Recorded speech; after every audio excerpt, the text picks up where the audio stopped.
হ্যাঁ, নমস্কার। গাইনোকোমেস্টিয়া অপারেশন এই মাত্র শেষ হলো একজন পেশেন্টের। আর আপনি দেখতে পারেন এটা হচ্ছে লাইপোসাকশন করে এতটুকু ফ্যাট বের করা হয়েছে, প্রায় 1150 মতন। আর এইগুলো গ্ল্যান্ড আছে, এটা বাঁ দিকে গ্ল্যান্ড ছিল, এটা ডান দিকে গ্ল্যান্ড ছিল। এর মানে কি আছে, কারণ যদি গাইনোকোমেস্টিয়া প্রবলেম থাকে তো ওর কমপ্লিট সলিউশন এটাই আছে কি লাইপোসাকশন আর গ্ল্যান্ড বাদ দেওয়া। যদি গ্ল্যান্ড না বাদ দেওয়া হয়, যদি সার্জন সুদূর হয়তো লাইপোসাকশন করলো, তাহলে এই প্রবলেমের কিন্তু কমপ্লিট সমাধান হবে না। তো কমপ্লিট সমাধান হওয়ার জন্য আপনাকে লাইপোসাকশনও করিয়ে নিতে হবে আর গ্ল্যান্ডটাও বের করে নিতে হবে। নাহলে পেশেন্টের প্রবলেম আবার থেকে যাবে, ও আবার আপনার কাছে আসবে কি স্যার একটু হয়তো গ্ল্যান্ড থেকে গেছে, ওটাও বের করে দিন। তো কারো যদি গাইনোকোমেস্টিয়া প্রবলেম থাকে তো ঘবড়াবার কিছুই নেই, এর 100% কমপ্লিট সলিউশন আছে লাইপোসাকশন আর গ্ল্যান্ড এক্সিশন।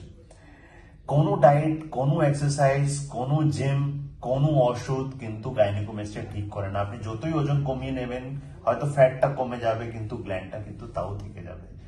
তো গাইনোকোমেস্টিয়া একবার হয়ে গেলে এর সার্জারি ছাড়া আর কোনো বিকল্প নেই।